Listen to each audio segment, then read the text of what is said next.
today I want to talk about sovereignty. Basically sovereignty, but also what exactly it is. There's a lot of misunderstanding about the Constitution and what it is and who it's for, where sovereignty comes from. Okay. First, I think we need to understand that sovereignty also means three other words. Okay. So sovereignty, a capital S here, if this is a capital S, that means it's specific, it's well defined, it's written down. Okay. Now, when you're talking about the people at large or one people, which is all the people, you're talking about a lowercase sovereignty. Okay. There's a difference because a lowercase sovereignty is arbitrary. And it's an arbitrary jurisdiction.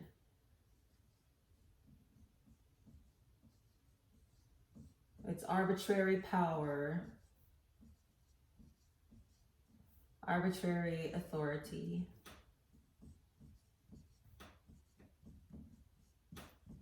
Which these things are jurisdictions. Is the actual definition of jurisdiction, power and authority.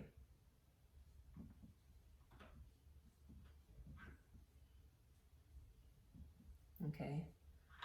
This is supposed to be a lowercase j. Okay.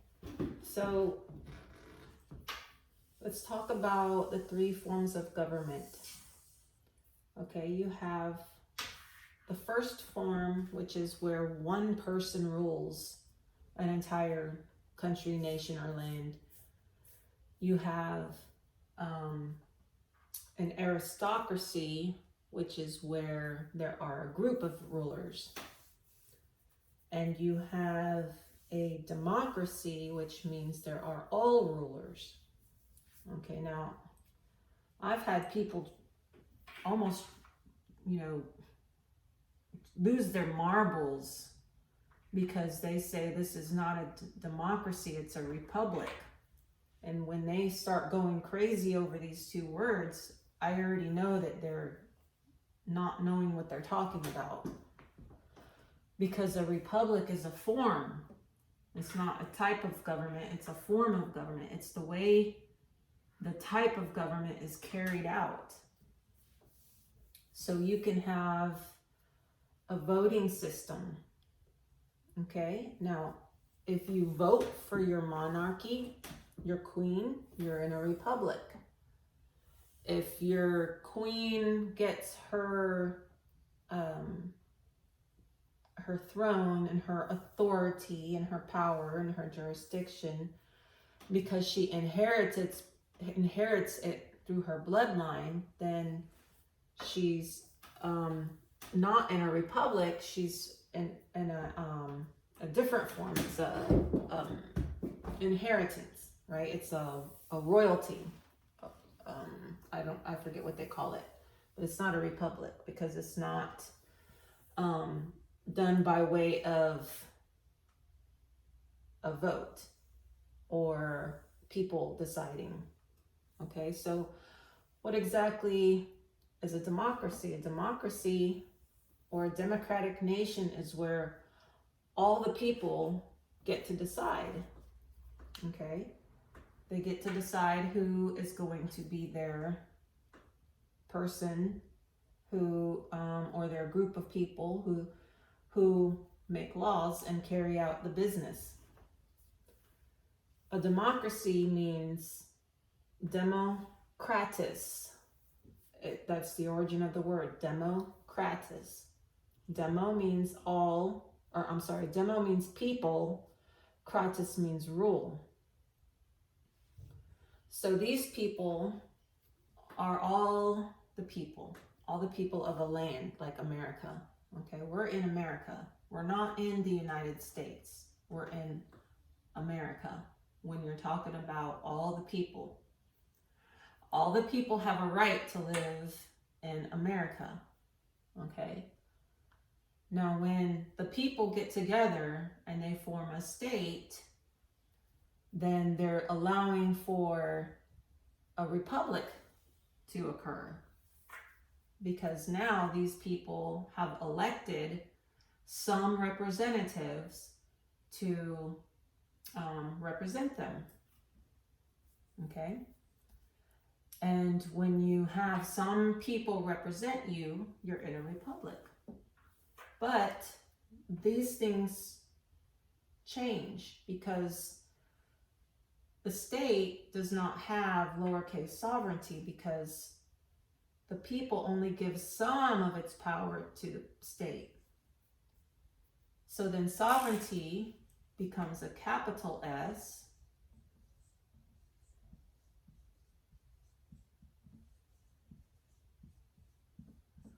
and their powers are outlined in a constitution created by the people. Okay, not the constitution that they write, but the constitution that we write and we agree to. So their sovereignty is limited and defined by the constitution that we write. And that gives them specific jurisdiction.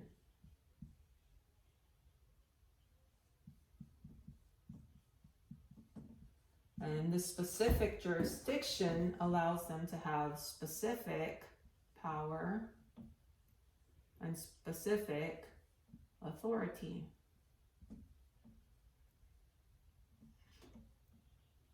Okay? So these people have arbitrary power. Okay? This power that we have is arbitrary. That means we have all of it. Just like a king or a queen would. And we give some of the power, just a little bit, so it's specific. It's all specific. Okay? Then the states got together and they formed a federal government, and theirs is even more limited. So you have all the power can fit in here. This is what these people have. And it gets smaller here and smaller here. So the Constitution really gives the federal government very, very small amount of power. So it's even a bigger J for jurisdiction, a bigger P for power, a bigger P for authority, which means they actually have very little sovereignty, tiny bit. But even though it's a little amount, it's specific. So very specific sovereignty defined in the Constitution. Okay? So I'm going to talk a minute about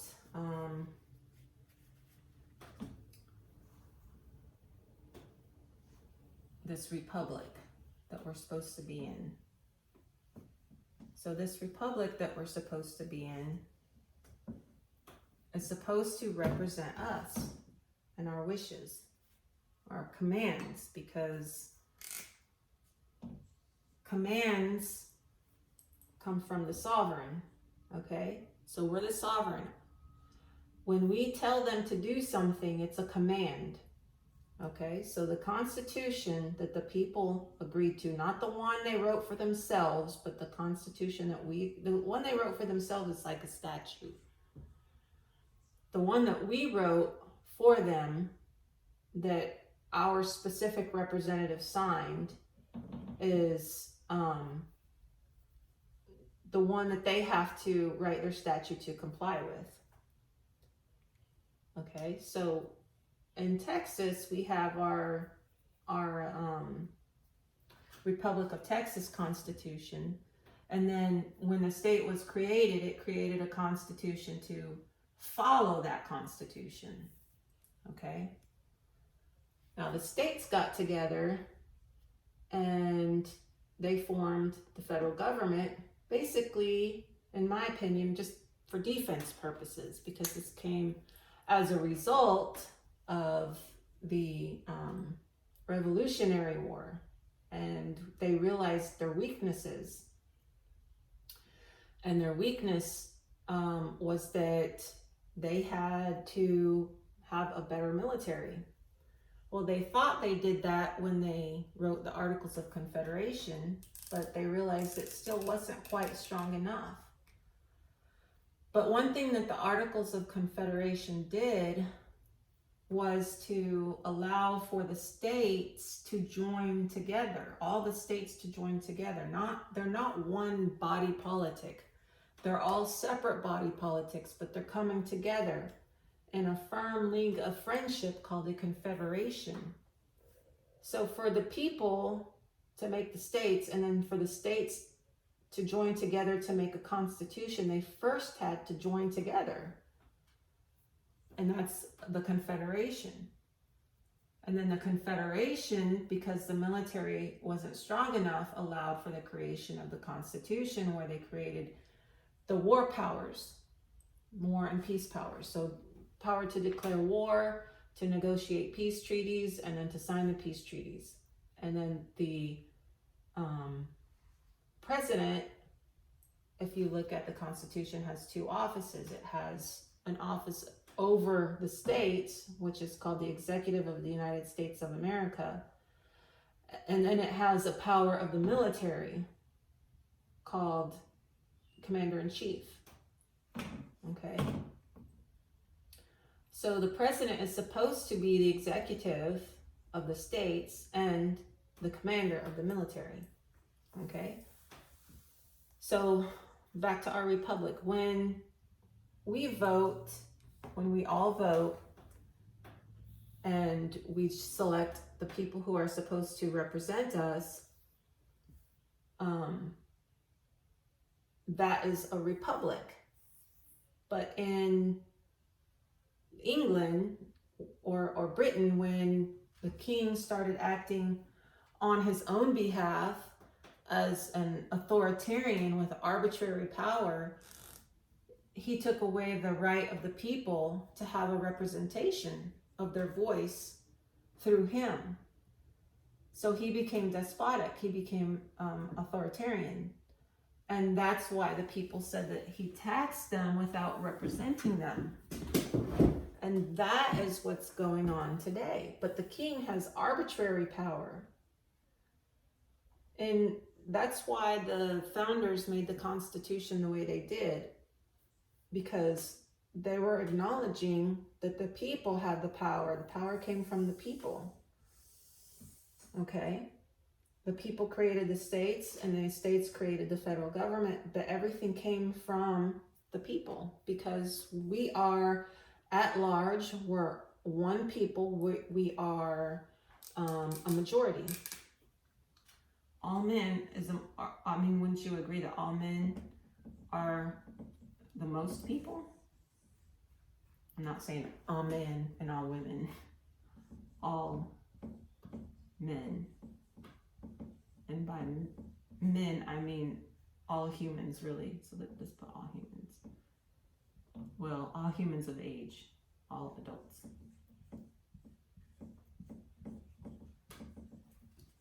So all adults outweigh the state and outweigh the government, and without us, it can't exist. So all adults create an arbitrary power because we get it from God or whoever your creator is. A little bit goes here and a little bit goes here, and that's when they represent us and our voice and our wishes and our commands, we're in a republic. So the state constitutions and the federal constitutions are our commands. They are commands. Okay? We're commanding them. And as a benefit to them, they get paid some money. And they get to travel the roads without being stopped. They get to go to Washington and do their business without being stopped. They get to live. These people are supposed to live like the governor has a governor's mansion. The president has a president's mansion. Okay, that's a benefit.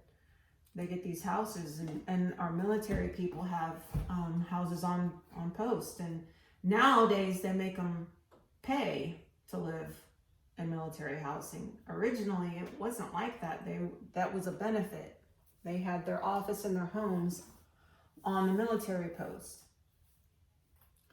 But today they don't represent us anymore. They're taking all the benefit and they're not giving us our republic. They're being authoritarians. So the republic doesn't really exist anymore. I think Trump understood this and he was trying to bring it back, but like Reagan and Kennedy, this power has gotten so large and out of hand that whenever one of them does try to bring it back, they're either, well, killed. Kennedy was killed. And Reagan, if you remember, unless you're too young, they shot at him. They tried to kill him for trying to restore the republic. Because the authoritarian people, they don't like that. The authoritarians, totalitarians, the ones that use force, they don't like not having the power. And if they need to kill a president who's trying to put them back in their place, they will. But you could say, you know, our Constitution guarantees a Republican form. That means our voice is heard and the laws that we laid down, the commands are followed. Then we live in a republic. But when they're not doing that, we're not in a republic anymore. Okay, so I'm going to explain a couple other things that shouldn't take too long. But so the commands come from the one people or the people at large, because we don't follow these legal systems that are created by the papers. We follow like the laws of customs, the common law. We have a right to alter or abolish our laws. They're normally unwritten. Okay, so you have the written laws and then you have the unwritten laws, things that we just know we should and shouldn't do. You know, these are the unwritten laws that we have. Customs are usually unwritten. Some of them are in the Bible. If you read the Bible, you can get some laws from there. If you don't, you just know what's right and wrong because they're natural. These are natural laws. So these go here. But we don't have an oath. Maybe we have an oath to each other or to our families, an unwritten oath, not something we have to sign and stamp. But we have natural rights. We come under the natural laws. We don't have an oath. We're not members of these. We're members of our own societies that we create, our communities, our local governments. We create these. But we created a state also, because it's very natural to create a state. A body politic who will defend your land for you. Okay, now these two here, both the state and the feds, are inter se. And inter se means that they're members. Okay, it means among the members. You have to become a member of this. You have to be elected. You have to take an oath and make a promise. So once you're elected and you take your oath and you take your office, you become a member and you're subject to the commands. And the commands are the Constitution and the state constitution. The Constitution of the United States and the state constitution. Okay? So they have rights and benefits and privileges. Now for the federal government, I've heard so many people say, so many of these people say that they have a Bill of Rights. Okay, that's in the Constitution.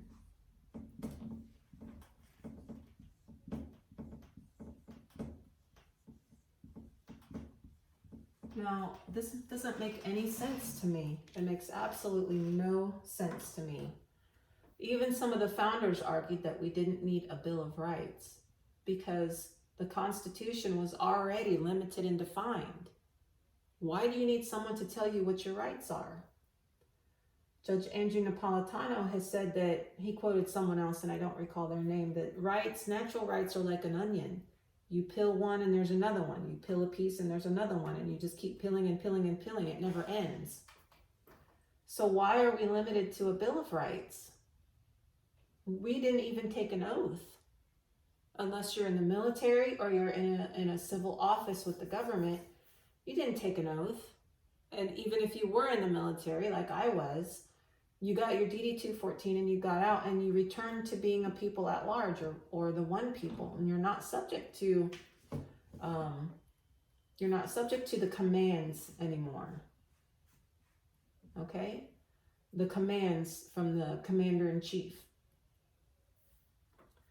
So the Bill of Rights to me was just a guarantee for the members, the oath takers, that they were given, that they would still be able to maintain some of their rights, because the states were electing the representatives to go to the federal level. Okay, and they knew that this was very small. This was bigger and this was the biggest, and this was very small. And they didn't have a lot of privileges to being a part of this. So they wanted to make sure that if I go here and I'm working for you, what rights do I have? And the states argued to have some of the rights because they were sending their people here to do the work. And they were enlisting their people into the military to do the work of defending the nation. So what Bill of Rights do we have to keep this from becoming despotic? And of course, that's the right to bear arms, because if the Constitution in the United States was created to defend the country, your arms was part of your military uniform. So the right to bear arms never was supposed to involve us. It was supposed to only involve those people in the military that were taking their commands from the commander-in-chief, that they would always have a right to bear arms. Because when you join this system, you become a member and you give up rights. They always had a right to come back to the state and tell the state what was going on. So freedom of speech, freedom of press. And the representatives that came from here and were sent here, were supposed to be like keeping them small. But they haven't been doing that, because they go here and they have all these ways to make money, all these ways to scam, lobbyists, and apparently doing favors for other countries and coming back and writing policies that or passing laws that will benefit other countries and give corporations tax breaks and all this kind of thing. And that's not a Republican form of government, because they aren't representing the people, they're representing the states and themselves. Okay? Now they are supposed to represent the states, but the states are supposed to make sure that the federal government is representing the people. That's their job. So this was supposed to guarantee a republic. It was a command. Well, they stopped doing that because they go there to make money. They don't represent us. They don't even represent the states anymore. Because when they called for mask mandates, most of the states bent to the will of the Fed and complied. Some states just said, no, we're not doing it, like Florida. I think they were saying that Florida was like, oh, what's COVID? What do you mean you have to wear a mask? They don't even know.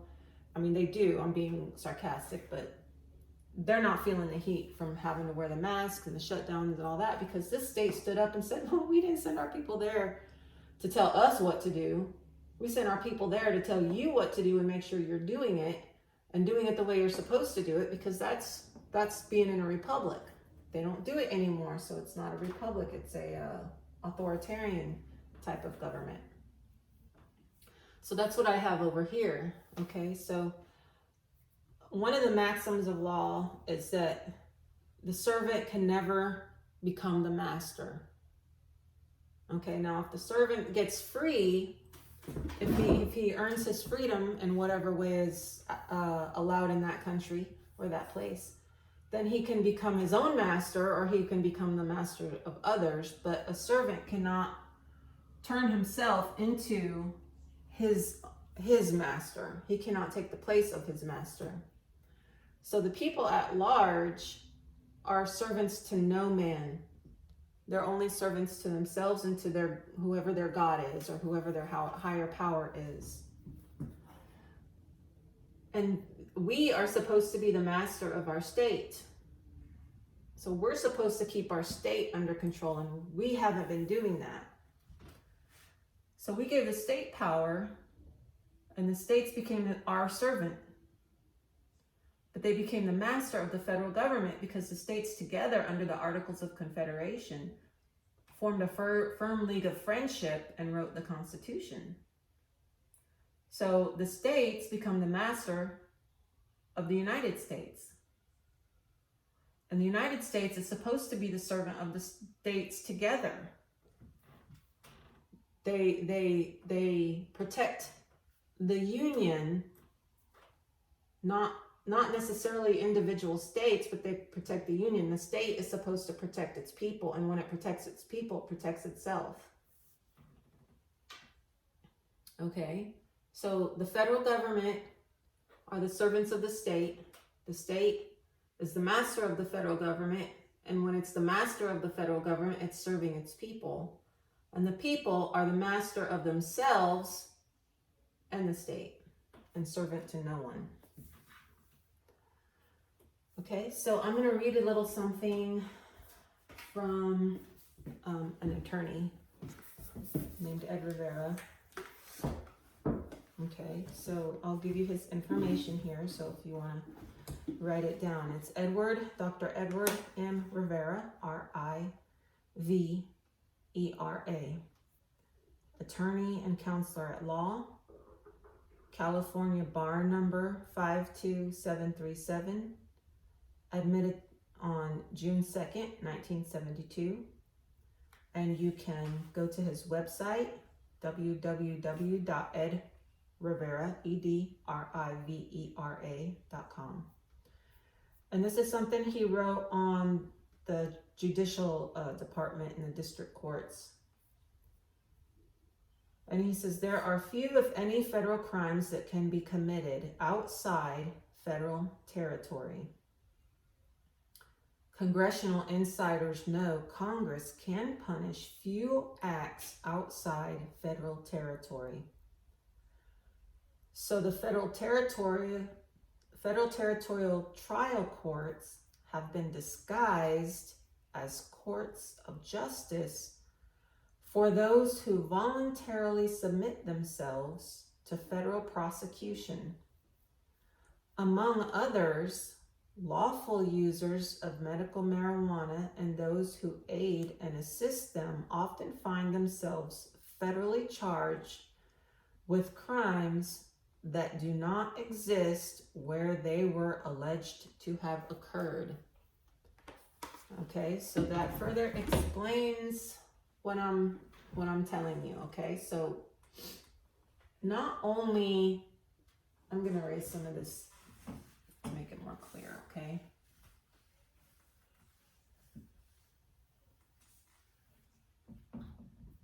Fed called, which is called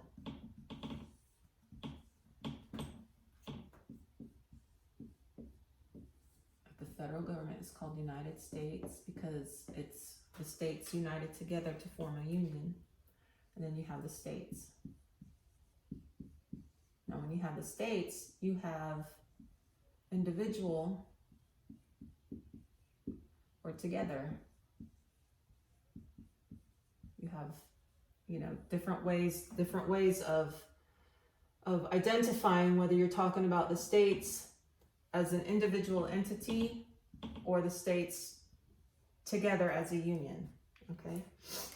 So not only do you have to become members through a process of election and oath, and they have ceremonies, like when you take your office, you get sworn in, and people come and they sign papers or whatever, and they congratulate you. So not only does it require a membership and an oath and a ceremony, it doesn't require a ceremony, but usually there is. They have their offices on state lands,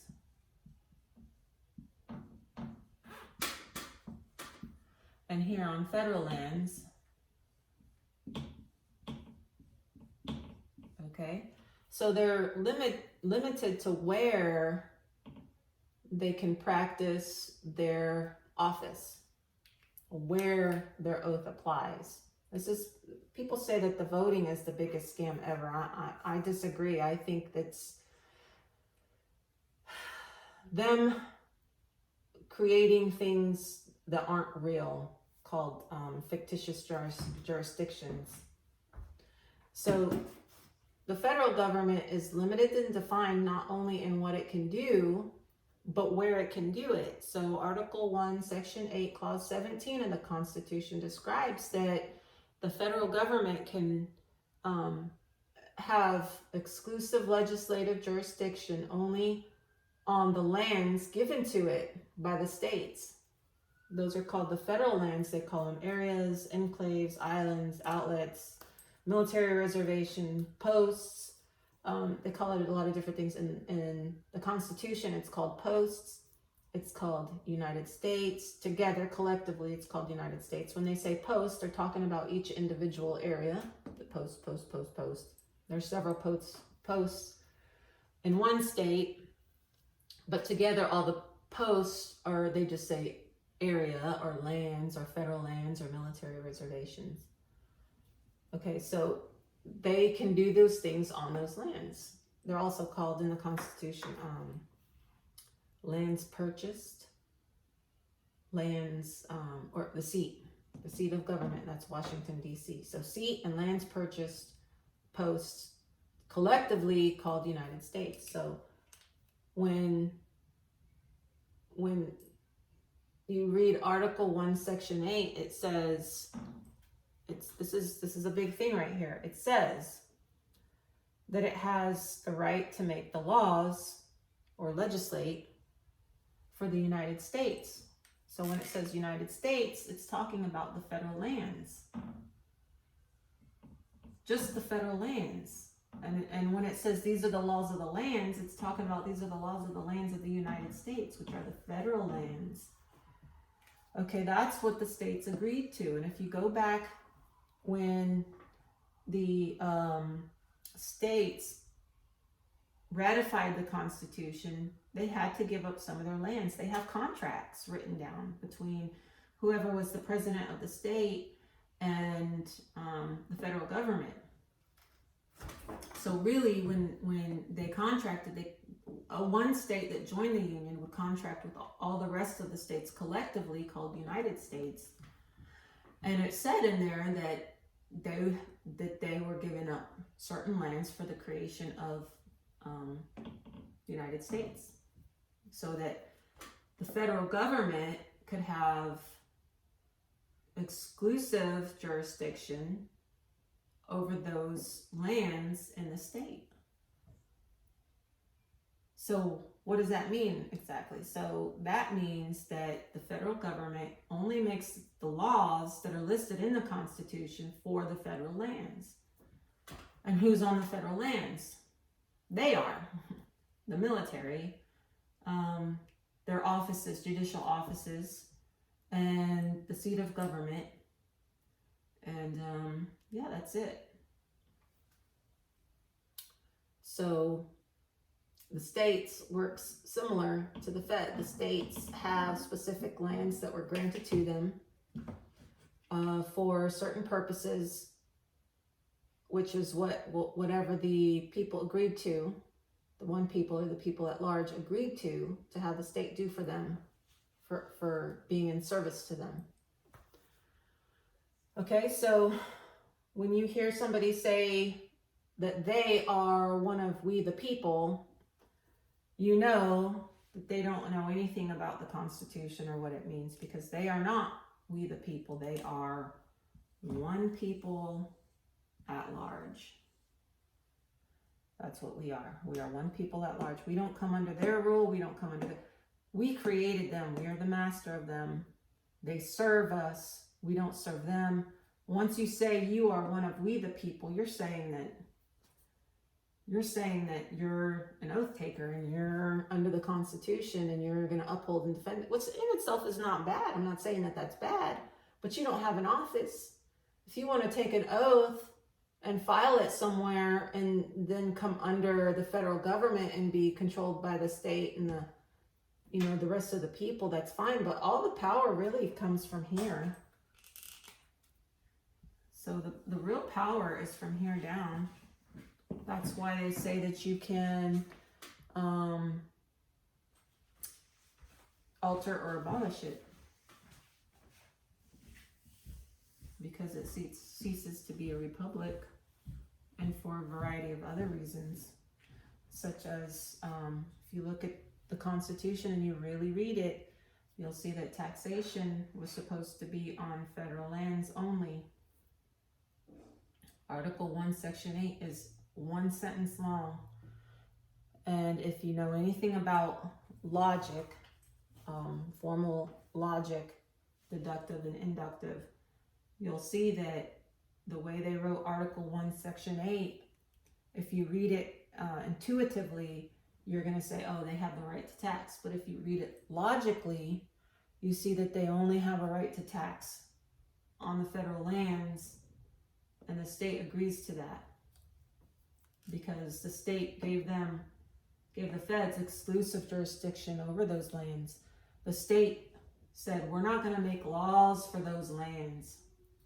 That's why the Fed has exclusive legislative jurisdiction, and that's why the Constitution says the laws of the lands, because it's talking about the lands that the state gave them, called annexed lands or annexation of lands.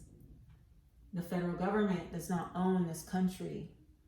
If we believe that the federal government owns the country and they make the laws for the entire land, we're going to get what we've gotten, really. They're going to do whatever they want because there's nobody to stop them. There's no sovereignty above them because we keep putting ourselves under them and saying we are we the people. Once you start saying we're the one people or the people at large or the true sovereign, then you will understand that you created this. You're the master of it. And what you create, you must control. You create children, you must control your children. You can't just let them run like heathens all through the neighborhood and stealing and doing whatever they want, because it comes back to you, because you're the responsible person, because you created it. Now, we didn't create this because we didn't sign anything, and they're basically gotten so big that they just do whatever they want. That's another thing that people say it's our fault. I don't think this is our fault at all. I don't think it's our fault in the least bit. This has been going on since 1789. If you watch Patrick Newman on YouTube, he's got a video on the Constitution, and he says that within 8 years they were already usurping the Constitution. Somebody else said they were doing it before the ink even dried. Okay, so I've done a couple of these videos explaining this, and the reason why I've made a few of them is because I think of different things and different ways to say things that I think might help people understand, because we're so dumbed down and brainwashed these days that most people, they have no idea what they're talking about. And it's not their faults, really, because we're trapped in an education system where the federal government is in control. And even you could say, well, the states are in control, but it's the federal government because they created the school districts. Those school districts are considered small jurisdictions. Small jurisdictions are considered small businesses. And the federal government is using word art or phrase art or legalese or whatever you want to call it, by calling them small businesses. And then people think, well, that includes my business because I'm a small business. And so I have to comply with all these rules and regulations that the federal government tells me to comply with, when a small business in the federal regulations means a small jurisdiction, which is under the control of the federal government. And a small jurisdiction are things like school districts. And really the school districts they're only partly in control of them. Originally, they had no control over them. The state did, and the federal government was limited really to its federal lands. Those federal lands have sort of become intertwined with the states. Chris, what do you have to say today about how things are?